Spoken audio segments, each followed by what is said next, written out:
नमस्कार दर्शक बंधु। मिथुन राशि वार्षिक भाग्यफल संपर्क में आज स्वतंत्र उपस्थापना को मैं हार्दिक स्वागत करुच्ची ज्योतिर्विद सुधीर।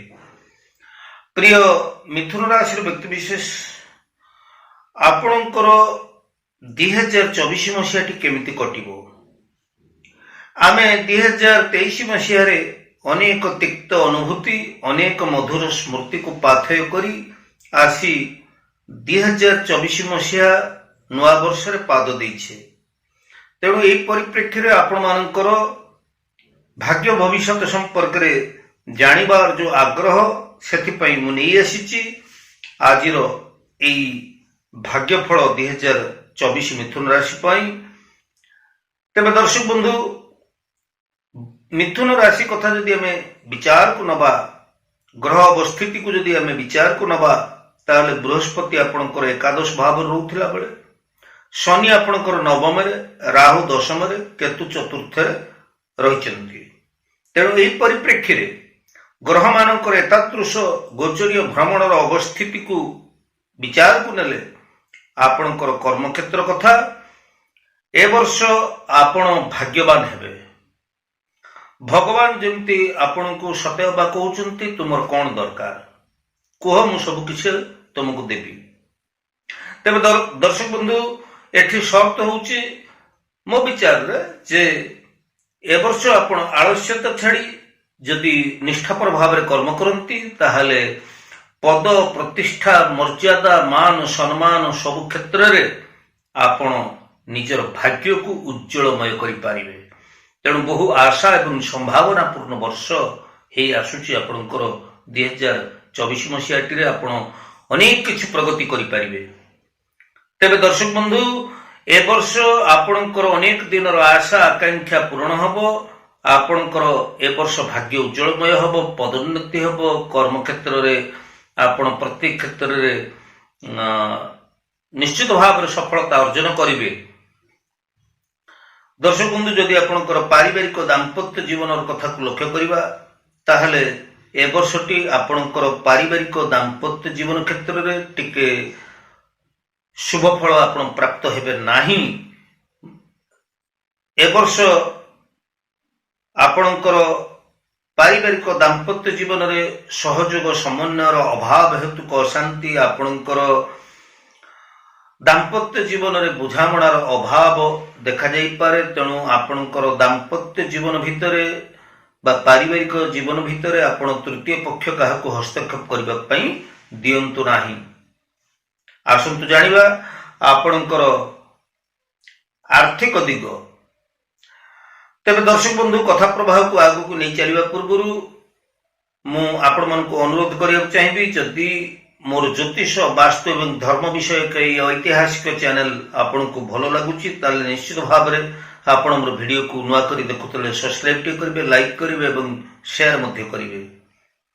आसंतु जानिबा आपणकर आर्थिक अवस्था केमति रहिबो। मोट पर जदि हम देखिबा ए 2024 मसीहा रे आपण आर्थिक क्षेत्र रे बेस किछि प्रगति करि पारिबे।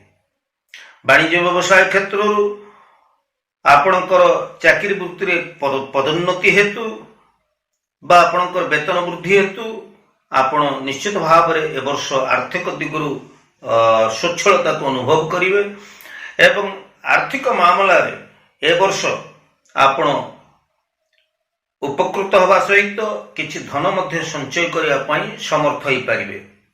किंतु एठी जेतबेले आपणकर आर्थिक दिगर भविष्यवाणी हम करबा जाउछे सेतबेले आपणकर परिवार रे आपणकर निजर स्वास्थ्य हेतु को समस्या पई हो बा निजर परिवार निजर जीवन साथी बा संतान मानक पई बा आपणकर प्रिय परिजन मानक पई सेमानकर स्वास्थ्यगत कारण पई आपण को हेतु अधिक खर्च करिया पड़ी पारे। तेबे एप्रिल मास भितरे अविवाहित पुत्र कन्या माने जो माने रहिचंती, विवाह योग्य पुत्र कन्या जो माने रहिचंती सेमानकर शुभ मांगलिक कर्म हबार, विवाह व्रत गृह निर्माण गृह प्रतिष्ठा भली शुभ कर्ममान हेबार संभावना रही। ए वर्ष आपण मूल्यवान द्रव्य क्रय करि पारंती, भू संपत्ति प्राप्त होई परिबे एवं आपण ବର୍ଷର ଶେଷାର୍ଦ୍ଧରେ ଅର୍ଥାତ୍ ସେପ୍ଟେମ୍ବର ମାସରୁ ଆପଣଙ୍କର ବର୍ଷ ଶେଷ ମଧ୍ୟରେ ଆପଣ ପାରିବାରିକ ଦାମ୍ପତ୍ୟ ଜୀବନରେ ସୁଖ ଶାନ୍ତିକୁ ପୁଣି ଫେରି ପାଇପାରିବେ। ଏ ଥିଲା ପାରିବାରିକ ଦାମ୍ପତ୍ୟ ଜୀବନର କଥା ଏବଂ ଆର୍ଥିକ ଦିଗର କଥା। ଏବେ ଆସନ୍ତୁ ଜାଣିବା ସବୁଠାରୁ ମହତ୍ୱପୂର୍ଣ୍ଣ ଦିଗଟି ହେଉଛି ସ୍ୱାସ୍ଥ୍ୟ କଥା। ସ୍ୱାସ୍ଥ୍ୟ କଥା ଯଦି ଦେଖିବା ତାହେଲେ ଶନି ଗ୍ରହଙ୍କ ପାଇଁ ଆପଣଙ୍କର ସ୍ୱାସ୍ଥ୍ୟଜନିତ ସମସ୍ୟା ଟିକେ ଦେଖାଯାଇପାରେ, ଯେମିତିକି ଆପଣଙ୍କର ଥଣ୍ଡା, ଆଳସ୍ୟ, ଉଦରଜନିତ ସମସ୍ୟା, ଆପଣଙ୍କର ସ୍ୱାସ୍ଥ୍ୟଗତ ସମସ୍ୟା ଏବଂ ଆପଣଙ୍କର ପତ୍ନୀଙ୍କର ବା ଆପଣଙ୍କର ଜୀବନସାଥୀଙ୍କର ସ୍ୱାସ୍ଥ୍ୟଗତ ସମସ୍ୟା ବା ପରିବାର ଆତ୍ମୀୟ ସ୍ୱଜନଙ୍କର କାହାରି ସ୍ୱାସ୍ଥ୍ୟଗତ ସମସ୍ୟା ପାଇଁ ଆପଣଙ୍କୁ ଚିନ୍ତିତ ହେବାକୁ ପଡ଼ିପାରେ। ତେବେ ଏହି ଆକସ୍ମିକ ଅର୍ଥବ୍ୟୟ ହେବ ଏହି ସ୍ୱାସ୍ଥ୍ୟଗତ ସମସ୍ୟା ହେତୁ। ଆଉ ଯଦି ଆମେ ଦେଖିବା ଆପଣଙ୍କର ଉଦରଜନିତ ସମସ୍ୟା, ଥଣ୍ଡା, ଆଳସ୍ୟ, ଚର୍ମରୋଗ, ସ୍ନାୟୁବିକ ଦୁର୍ବଳତା ଏଗୁଡ଼ିକ ମଧ୍ୟ ଆପଣଙ୍କର ଏ ବର୍ଷ ଦେଖାଯାଇପାରେ। ତେବେ ନିୟମିତ ଭାବରେ ପ୍ରାଣାୟାମ କରିବା, ଯୋଗ କରିବା ଏବଂ ଜୀବନଚର୍ଯ୍ୟାକୁ ଯଦି ଆମେ ଭଲ ରଖିବା, ଶୃଙ୍ଖଳିତ ରଖିବା, ଜୀବନଶୈଳୀକୁ ଆମେ ଠିକ୍ ଢଙ୍ଗରେ ଚଳାଇବା, ତାହେଲେ ନିଶ୍ଚିତ ଭାବରେ ଆମେ ସ୍ୱାସ୍ଥ୍ୟ କ୍ଷେତ୍ରରେ ଅନେକଟା ଶୁଭ ଫଳ ପାଇପାରିବା, ସୁସ୍ଥ ଏବଂ ନିରୋଗୀ ହୋଇ ରହିପାରିବା ଏବଂ ଏହି ବର୍ଷଟି ଆମର ସ୍ୱାସ୍ଥ୍ୟ କ୍ଷେତ୍ରରେ ଭଲରେ ଚାଲିବ।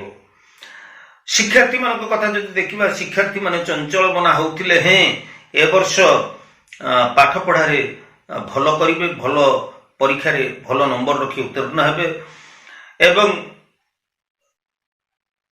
ଚାକିରି ସେଇ ପ୍ରାର୍ଥୀମାନେ ଯେଉଁମାନେ ରହିଛନ୍ତି ପ୍ରତିଯୋଗିତାମୂଳକ ପରୀକ୍ଷା ଗୁଡ଼ିକର ସମ୍ମୁଖୀନ ହେଉଥିଲେ ମଧ୍ୟ ଏ ବର୍ଷ ନିଶ୍ଚିତ ଭାବରେ ନୂତନ କର୍ମସଂସ୍ଥାନଟିଏ ପାଇପାରିବେ। ବର୍ଷ ଆରମ୍ଭରୁ ଏପ୍ରିଲ ମାସ ମଧ୍ୟରେ ଯେଉଁମାନେ ଚାକିରି ସେଇ ପ୍ରାର୍ଥୀମାନେ ରହିଛନ୍ତି ବା ବେରୋଜଗାର ଯୁବକ ଯୁବତୀମାନେ ରହିଛନ୍ତି, ସେମାନେ ନିଶ୍ଚିତ ଭାବରେ କର୍ମସଂସ୍ଥାନଟିଏ ପାଇପାରିବେ। ସେଥିପାଇଁ ନିଷ୍ଠାପର ଉଦ୍ୟମର ଆବଶ୍ୟକତା ରହିଛି।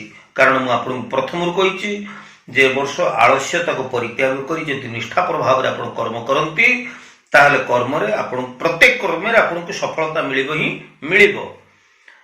ମୋଟ ଉପରେ ଯଦି ଆମେ ସାମଗ୍ରିକ ଭାବରେ ଯଦି ଆମେ ଦେଖିବା ଏବଂ ଗୋଟେ ତୁଳନାତ୍ମକ ଛବି ଯଦି ଆମେ ଦେଖିବା 2023 ଏବଂ 2024 ଭିତରେ ଯଦି ଆମେ ତୁଳନା କରିବା ତାହେଲେ 2023 ଠାରୁ 2024 ମସିହାଟି 2023 ଆପଣଙ୍କର ଅନେକ ସଂଘର୍ଷପୂର୍ଣ୍ଣ ବା ଉତ୍ଥାନ ପତନ ଅବସ୍ଥା ଦେଇ ଆପଣଙ୍କର ଗତି କରି ଆସିଥିଲେ।